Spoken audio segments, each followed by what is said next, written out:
Hello friends, welcome to विज्ञान तक। Friends, यह कक्षा 11 के बायोलॉजी का क्लास चल रहा है। अध्याय नंबर है 19 और अध्याय का नाम है उत्सर्जी उत्पाद एवं उनका निष्कासन। फ्रेंड्स, मैंने इस चैप्टर का एक वीडियो पहले ही बना दिया है, यह दूसरा वीडियो है। अगर आपने वो वीडियो नहीं देखा है तो ऊपर आपको यहाँ आई बटन पे या फिर नीचे डिस्क्रिप्शन में उसका लिंक मिल जाएगा, वहां से जाकर के आप उस वीडियो को देख सकते हैं ताकि यह वीडियो आपको अच्छे से समझ में आ सके। फ्रेंड्स, मैंने लेसन 18th तक के कंप्लीट वीडियो बना दिए हैं और उन सबका वीडियो लिंक भी यहाँ आपको आई बटन पे मिल जाएगा। तो चलिए अब बिना किसी देरी के इस वीडियो को शुरू करते हैं। आज हम लोग पढ़ने वाले हैं मानव उत्सर्जन तंत्र, यानी मानव में जो उत्सर्जन तंत्र होता है उसकी बनावट कैसे होती है वो पूरा आज अच्छे से समझेंगे। अब ध्यान से आप देखते जाइए। देखिए, मनुष्यों में उत्सर्जित तंत्र एक जोड़ी वृक्क, एक जोड़ी मूत्र नलिका, एक मूत्राशय और एक मूत्र मार्ग का बना होता है। अब यहाँ पे आप इस चित्र को थोड़ा ध्यान से देखिए। यहाँ पे देखिए, मानव उत्सर्जन तंत्र में क्या होता है, एक जोड़ा वृक्क होता है। देखिए, एक वृक्क ये है और दूसरा वृक्क ये है, ठीक है। एक जोड़ा वृक्क होता है। फिर इसमें एक जोड़ी मूत्र नलिका होती है, जो आप यहाँ से देख सकते हैं। यहाँ पे जो इसमें मूत्र वाहिनी लिखा है उसी को मूत्र नलिका भी कहा जाता है, ठीक है। तो एक जोड़ी मूत्र नलिका होती है, साथ ही एक मूत्राशय होता है। ये वाला पूरा जो थैलीनुमा संरचना है इसे मूत्राशय कहते हैं, और मूत्राशय का जो अगला हिस्सा है ये वाला, इसे मूत्र मार्ग कहते हैं, ठीक है। तो ये पूरा है मानव मनुष्यों में जो उत्सर्जन तंत्र होता है उसकी बनावट।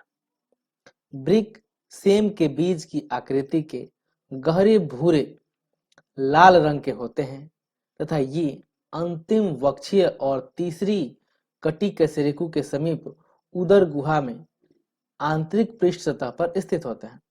देखिए, होते कैसे हैं, तो ये सेम के बीज के आकार के होते हैं और इनका रंग गहरे भूरे लाल कलर का होता है, ठीक है। इस टाइप का यहाँ पे दिखाया भी नहीं है, यहाँ पे गहरे भूरे लाल कलर का होता है, कुछ इस टाइप का,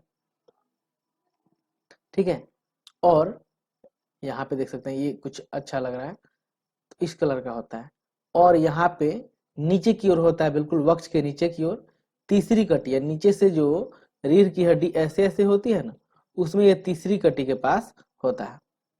वयस्क मनुष्य में प्रत्येक वृक्क की लंबाई 10 से 12 सेंटीमीटर, चौड़ाई 5 से 7 सेंटीमीटर और मोटाई 2 से 3 सेंटीमीटर होती है तथा भार लगभग 120 से 150 ग्राम होता है, ठीक है।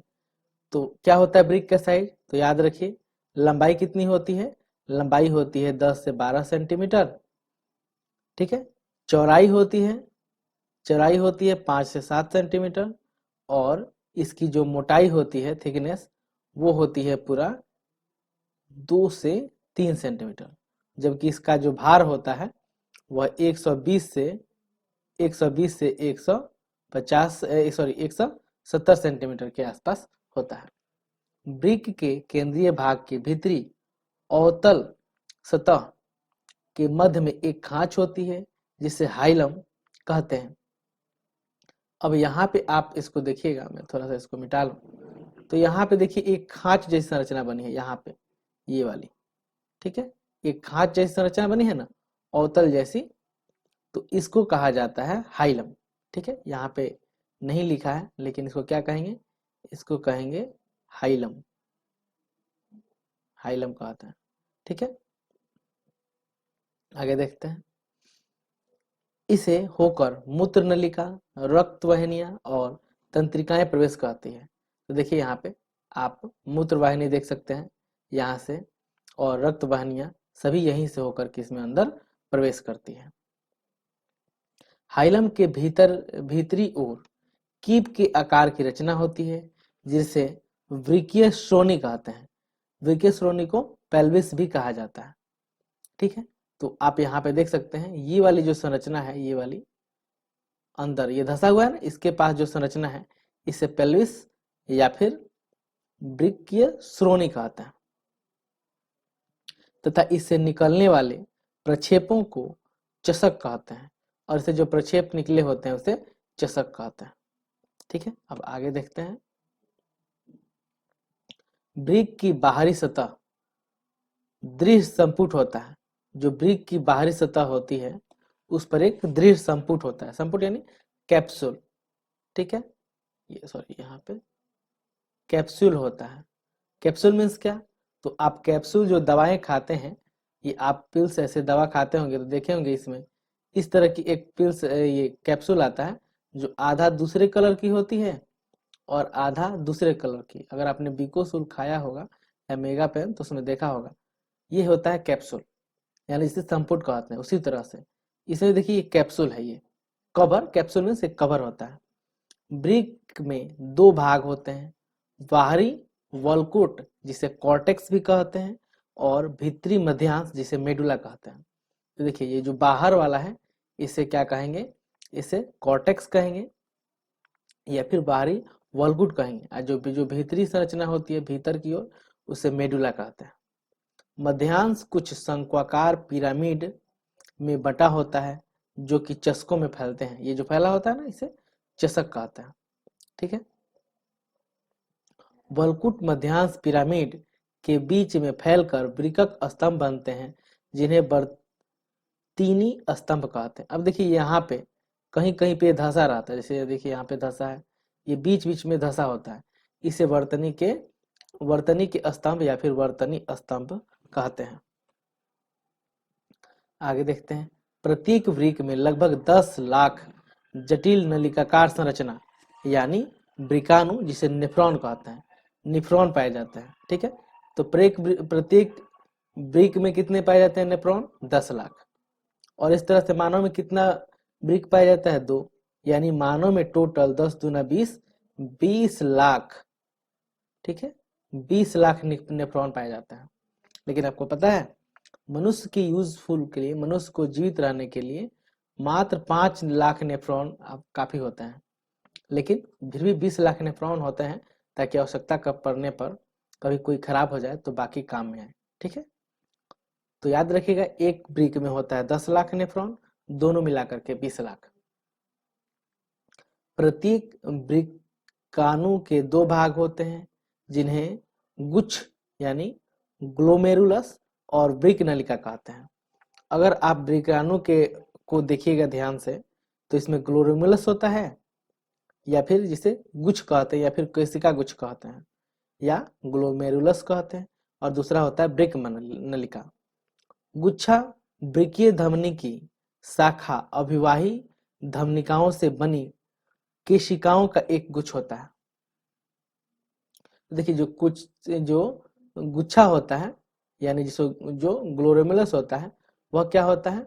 तो वृक्कीय धमनी का, जो वृक्क की धमनियां होती हैं उनकी शाखाओं का यानी अभिवाही धमनियों का, यहाँ पे धमनिका कह रहा है। देखिए जो धमनी से, ये मान लीजिए कि धमनी है, इस धमनी से जो शाखा निकलती है उसे धमनिका कहते हैं।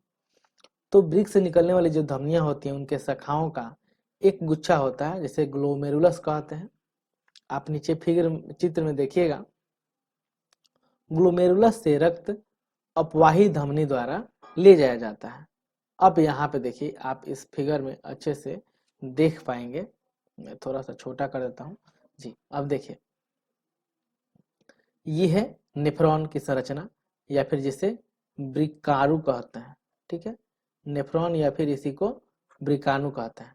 तो इसके 2 अंग होते हैं, एक होता है कोशिका गुच्छ या फिर ग्लोमेरुलस। देखिए ये कोशिका गुच्छ, ये वाला भीतर वाला पार्ट ये है कोशिका गुच्छ, ठीक है। अब बाहर वाला जो भाग है उसे कहते हैं हम लोग वृक्क नलिका। तो यहाँ पे देखिए ये अभिवाही धमनी है, इससे रक्त इसमें प्रवेश करता है, और ये है अपवाही धमनी जिससे रक्त को बाहर निकाला जाता है। होता क्या है कि इसमें रक्त प्रवेश करता है अभिवाही धमनी से, और ये मोटी यानी धमनी से प्रवेश करता है, लेकिन ये धमनी आगे जाकर कई भागों में बंट जाती है जिससे कोशिका गुच्छ बनता है।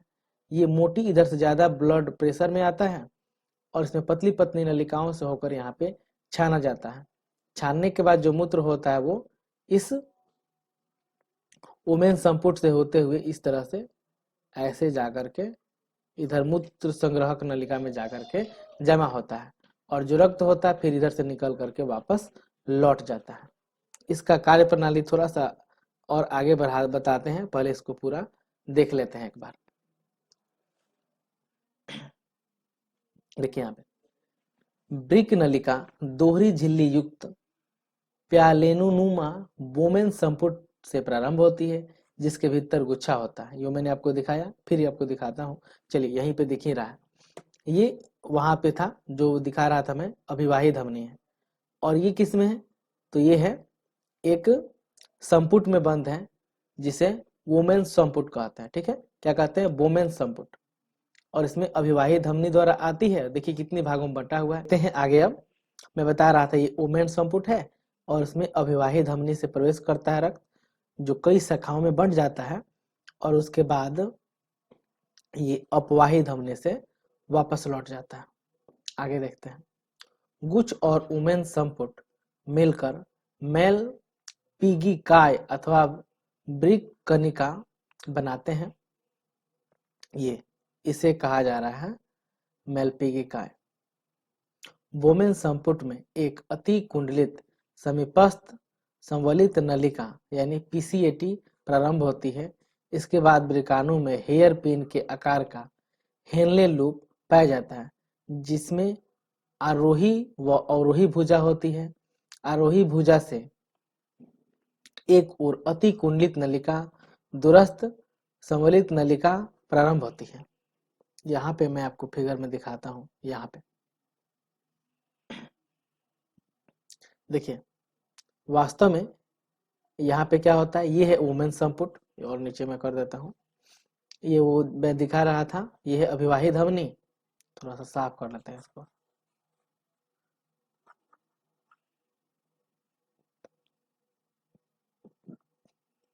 देखिए